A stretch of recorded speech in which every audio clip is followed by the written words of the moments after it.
안녕하세요. 오늘 본문에서 진짜 무엇을 말하려 한 것인지 알게 됩니다. 그것은 채광에 대한 것이 아니라 지혜에 관한 것이었습니다. 오늘 본문은 욥기 28장 12절에서 28절입니다. 12절. 그러나 지혜는 어디에서 찾을 수 있겠는가? 통찰력은 어디에 있는가?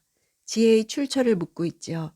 이 세상에서 찾을 수 없는 지혜의 초월성을 말합니다. 13절 14절.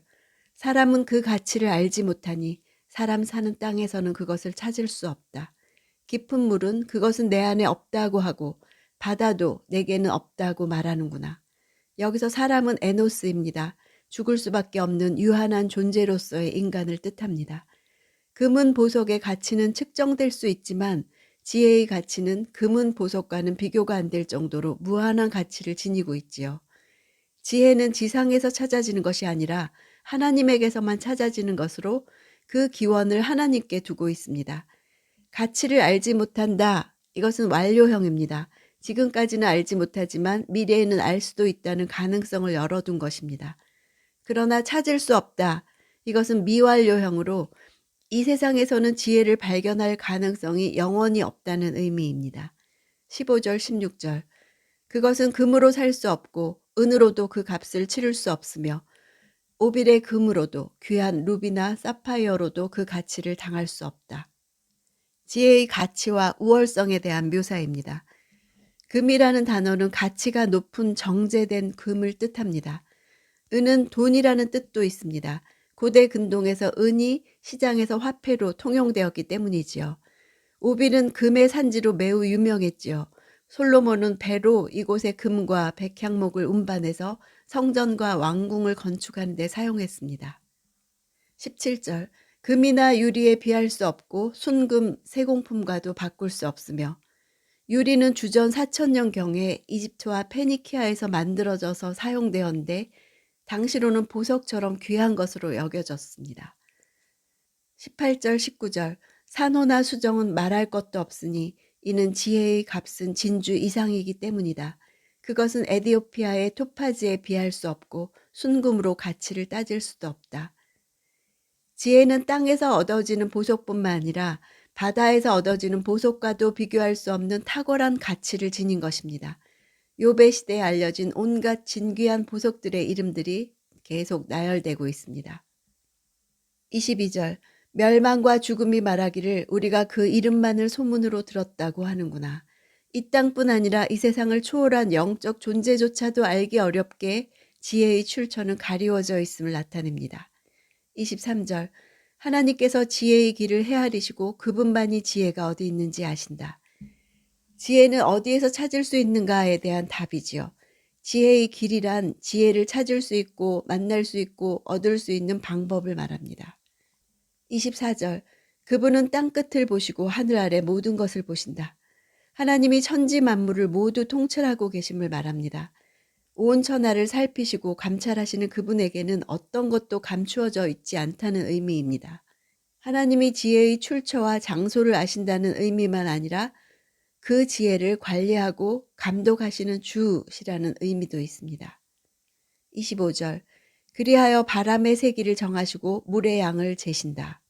여기에는 현대 과학으로나 알 수 있는 공기와 물의 순환 개념이 나타나 있습니다. 바람의 세기는 대기권의 공기 흐름과 관련된 표현입니다. 즉 기압의 차이에 의한 공기의 흐름에 따라서 바람의 세기가 정해지는 것을 나타냅니다. 물의 양을 재신다는 것은 비의 양을 하나님께서 조절하신다는 의미입니다. 씨앗을 뿌리고 곡식을 수확하는 모든 인간 활동의 배후에는 하늘 저 위에서 일어나는 바람과 물의 움직임을 주관하시는 하나님이 계심을 보여줍니다. 26절. 그분이 비에게 명령하시고 천둥의 길을 내셨을 때 하나님께서 비의 기능과 역할과 상태 등 모든 것들을 정하신다는 의미입니다. 또 우레와 번개의 방향과 그 강도가 얼마나 셀지 어떤 모양으로 나타날지를 하나님께서 정하신다는 것을 말해주고 있습니다. 27절. 그때 그분은 지혜를 보시고 그에게 말씀을 건네시며 그를 굳게 세우시고 시험해 보셨다. 그때는 천지창조 이전 태초의 그때를 의미합니다. 4개의 동사를 사용해서 하나님의 행사를 나타냅니다. 지혜를 보시고 말씀을 건네시고 굳게 세우시고 시험해 보셨습니다. 이 동사들은 능숙한 보석상의 이미지를 가지고 있습니다. 보석을 보고 점검하며 준비하고 흠을 찾아내는 것이지요. 하나님께서 지혜를 시행하시는 분으로서 지혜를 완전히 장악하고 계심을 나타내는 표현이라고 할 수 있습니다.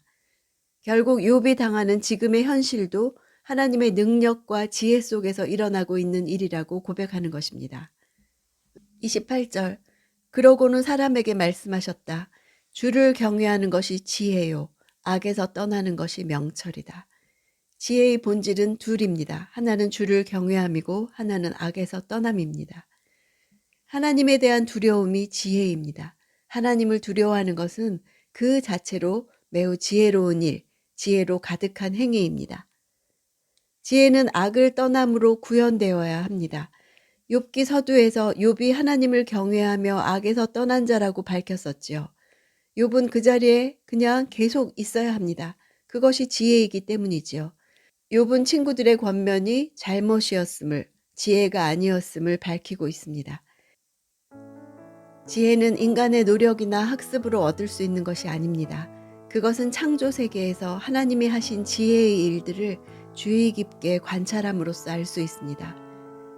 욥과 친구들 사이의 논쟁이 지혜 찬가로 끝나는 이유는 고난받는 신자가 왜 세상이 지금과 같은지 알기를 갈망해서 지혜를 탐구하기 때문입니다. 단지 논쟁자가 되지 말고 정직하게 지혜를 탐구하는 자가 되라고 권하는 것입니다. 욥은 자신을 향해 주를 경외함이 곧 지혜요 악을 떠남이 명철이다는 음성을 듣습니다. 지금까지 살아왔던 그대로 하나님을 경외하고 악을 떠나는 삶이 지혜라는 것을 하나님의 새로운 음성으로 듣습니다. 자신이 겪는 당혹스러운 일들을 이해하지 못했지만 하나님을 경외하고 악에서 떠난 바른 길을 계속합니다. 하나님을 경외하는 것이란 하나님의 통치에 자신을 맡기는 것입니다. 하나님이 시간과 공간을 만드시고 그 속에서 일하시는 분이라는 것을 인정하는 것입니다. 하나님의 통치가 삶 속에서 구체화되는 것입니다. 내 인생과 내가 속한 세상이 하나님의 손에 있으므로 하나님에게 맡기고 살아나가는 것이 지혜라고 욥이 고백하는 것입니다. 지혜가 하나님께 속해 있기 때문에 하나님께 순복할 때 고통과 정의의 문제에 대한 답도 얻을 수 있습니다. 욥기 파이팅입니다.